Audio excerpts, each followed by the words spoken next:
How you doing, guys? Thanks for tuning in again. Just a quick one today. We just want to show you about this thing that I've put up, and three other things, sorry, down here. Just knocked this together. I just want to explain what it is and how we're going to use it. Stick with me, back in a sec.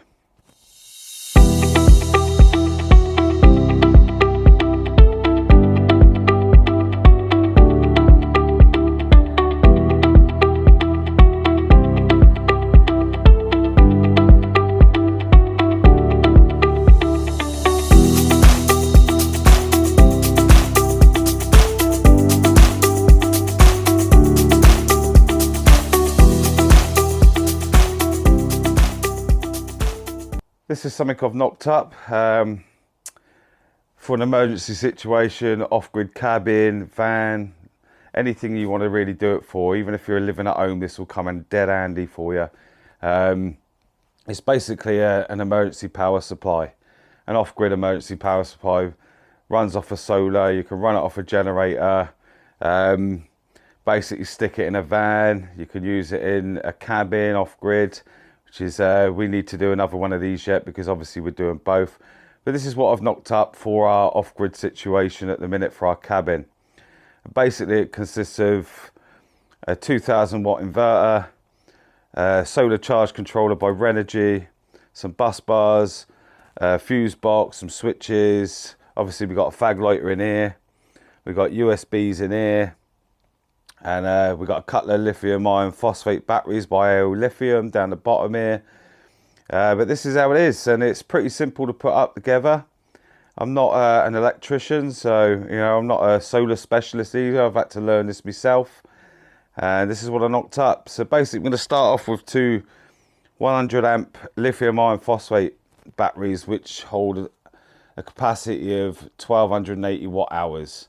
They're deep cycle batteries. You can run these in parallel, run these in series. I've just got it set up with one at the minute, but I do run these in a parallel situation.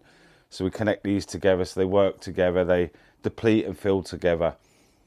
And basically what we've done is we've come off the battery. We've got a 250 amp fuse here coming off the battery. It runs in, it comes to this switch here, this cut-off switch. That runs into the 2000 watt inverter. This is a cut-off for the solar panels here. Basically, I've still got to put the wire in to connect the solar panel up to this. That goes into the charge controller.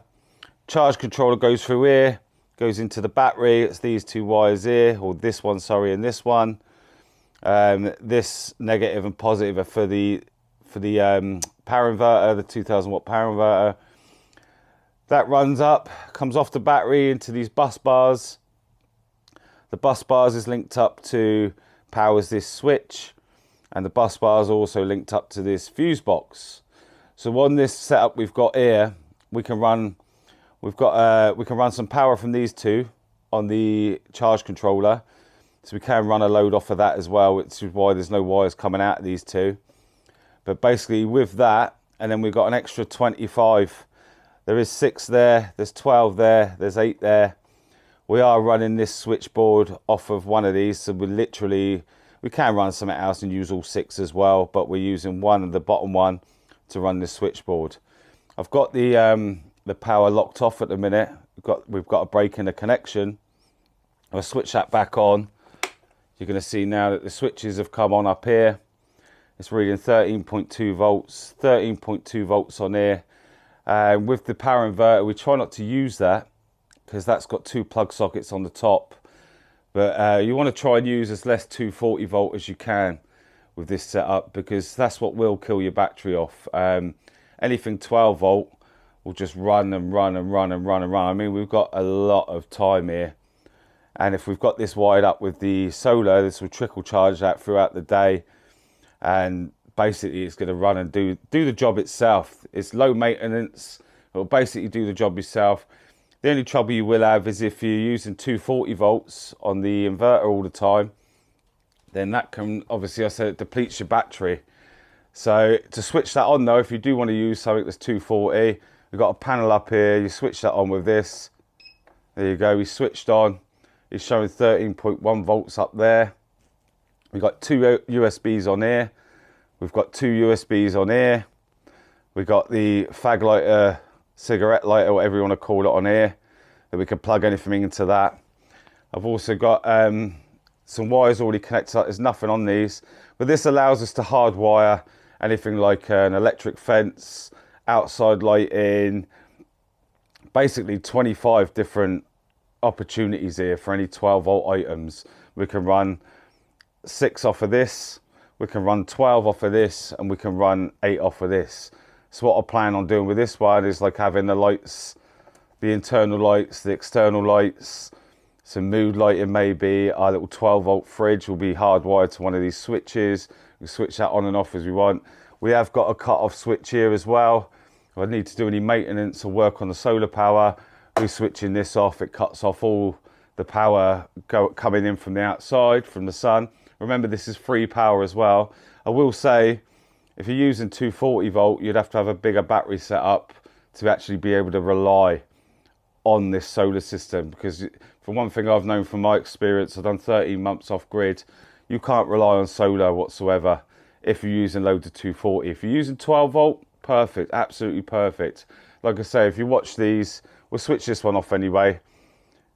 We'll switch that one back off. But if you watch this here, we're going to break the switch here, and that's going to trip everything on here. If you watch the voltage go down here, look, and then these will slowly but surely disappear and they'll go out. So basically we're able to control the power coming in through this switch, right, and the power coming from the battery to the board with this breaker here. So it's all back on now, look, switching it back on. Going to switch this back on. This is just for in case shit. This is what this is about. We've used the Renogy Rover. It's a 20 amp MPPT charge controller. We're using this Edokia, I think it's called, I can't pronounce the name properly. 2000 watt power inverter. There's a fuse box here, which is all live from all this as well. We've got the bus bars, which is live. And we got all these switches up here. So we can use all this to power everything in our little cabin we're doing on our land. But when I say you can use this in any situation, even if you've got a house, you could have this set up, build this, and have this in a garage, in a cupboard. If the grid does go down, you've still got a way of having an emergency power supply that you can rely on. That's going to rely on the sun. So remember, this is free energy. It's absolutely free energy. Bring it down to this at the minute. This is the Anker 548, I believe it's called. And this is basically a power bank. It's 60,000 milliamps. It's got a light on the top, which you can pop up. You can angle that anyway as well, if you want, to direction all the light. But basically this charges everything up. And we actually had to use this the other day. So I want to give a big shout out really to a guy called Joe. So we were traveling down south and we had a bit of a blowout on the motorway. There was an accident on the other side of the road. Some debris had come over to our lane. We drove over it. We had a puncture. We were about 10 miles out of Portsmouth. We flipped into a little side pull-off to check the damage of the tyre. We managed to put 2 cans of tyre weld in it that we had in the boot.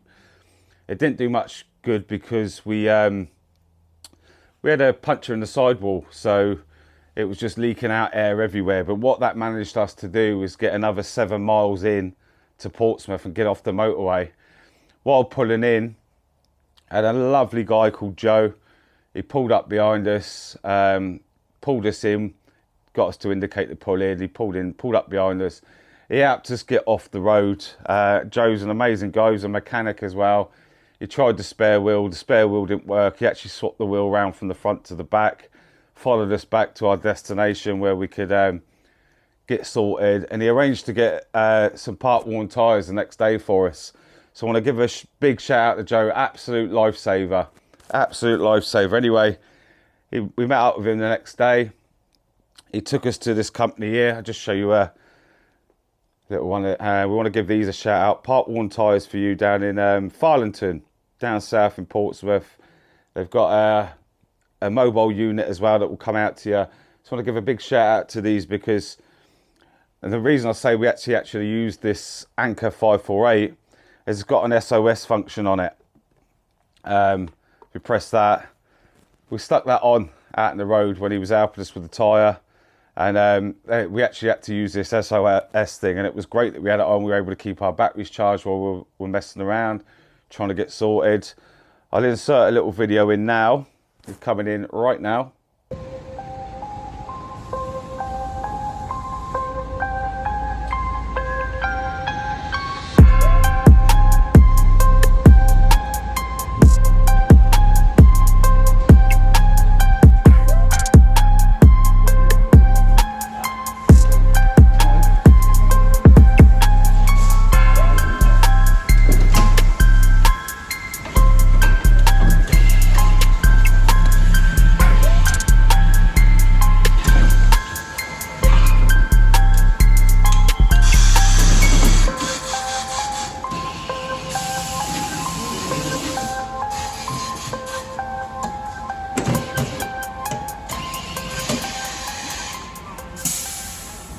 But yeah, these guys done us a solid service, really. Yeah, we only needed one tyre doing. We ended up getting one tyre fixed and 3 other tyres put on. So we replaced they were a bit low anyway. We managed to get all 4 tyres sorted out that morning thanks to these guys. So we're going to recommend these people. I want to say a big thank you to Joe. Absolute lovely, mate. Can't thank you enough. You're an absolute lifesaver. But I want to give these guys a shout out just for that. But anyway, back on with the rest of it. So, like I say, we had this power bank here, and we're able to use this in that emergency situation. Also, we're keeping our phones going while we're out and about doing that. We got it sorted in the end anyway. But this is something we want to recommend as well. This Anker 548. It's a power bank basically with a light. Let's switch this light off a minute. We found it really useful. It's great. It's lightweight. It's not too heavy. And what we're doing with this, we've paired this up with this Renogy portable solar panel. It just folds open. It's got 4 different solar panels. You can hang this on a backpack. And it's got a pocket in there, got 2 a USB-A and a USB-C in there. Comes with some wires, comes with some carabiners to hang on the back of your backpack so you can charge your gear while you're out camping. So this is also something we're going to use in an emergency to charge our devices. Just say we didn't have all this sorted, we could use this Anker 548 power bank with one of the mobile portable solar panels. That's my one for this and my phones and stuff. This is my partner's one. She's got this Anker, so it's the same sort of thing. Unfold, little pocket in there with the USBs and stuff. This one unfolds again. 4 solar panels. You can hang it off the back of your backpack, stand it up when you find your camp, and charge your devices on the go. So this is 3 of the things, that we'd use camping and also in an emergency. Obviously that can't charge these because it's a different connection. That's just USB. But yeah, we just thought we'd give you a little rundown. Like I say, this is easy to set up, absolutely easy to set up. I'm not an electrician, I'm not a solar specialist, but I managed to figure all this out, set it all up. We've just used a 12mm bit of plywood there, which I've sprayed green. We like the green. I haven't finished with this build yet. I am going to build a frame and a box on the back so this can go on the wall. Like I say, you can put this in a van, you could put this in a cabin. Even if you're in a house, you could have this set up for if something happens, you know, if we get a grid down and stuff like that. This is ideal. Make sure you've got everything you need to power a small fridge, let's just say, to charge your devices. This actually works off Bluetooth as well. The AO lithium batteries, they're great batteries. They've got Bluetooth installed in them. I've got an app on my phone so I can check everything on the phone, all the history of the charge cycles, what's coming in, what's coming out. This Renogy Rover, the MPPT charge controller, is also linked with Bluetooth. I've also got an app on my phone for that. So even if like the phones go down, at least you can still keep a check on your electrical items. I mean, you can still have your lighting. Like I say, we can run 26 things off of this, 27 things even. So I think that's what, yeah, 6, 12 and 8. And then we've got an output here as well we can use. We can run a load off of that straight from the solar panels. But that's what I want to do. I want to give a big shout out to Renogy. Absolutely amazing products. I have used their solar panels before in the past. I plan on using them again. Anchor as well. Some great products from Anchor. I've always used Anchor power banks. Now we've gone with this bigger one again. We're going to be using a lot more Anchor products. Like I say, we're going to use this in our cabin, our off-grid cabin that we've got on our land. This is the setup I'm doing just to run stuff in there. Basic setup. We're either going to upgrade that in the cabin when we do the van this year, or we're going to do a different one altogether in the van. We'll set up a basic similar thing again, but this is lightweight. It's not too heavy. The batteries aren't heavy at all either. Let's say they're LifePo 4s. You can mount these any way you want, on their side, upright, upside down, how they are sat there. You can mount these any way. They're great. The parts in there are replaceable as well. So if you need something replaced in there, they can be took apart and you can do maintenance on them yourself. But anyway, that's it for today. Just thought I'd let you in on this. And if we're in an emergency, these are some things that are going to be dead handy for us to help us with our power, be able to charge our devices, charge our lights, still have power until things are over and done with. But anyway, that's it. I hope you liked the video. If you've got any comments or any questions about any of this, like I say, this is pretty easy to set up. Just drop me a comment in the comment section. And if you wouldn't mind, just give us a like, a subscribe, hit the notification bell, because it helps the channel. We're trying to grow the channel. And we've got a lot more videos to come. We're just waiting on some bits we're going to be testing out. We've got a lot more products that we've built up over the last year as well for this year that we've got to do reviews on that we've been using. But anyway, take care, guys, and stay safe out there. Ta-da.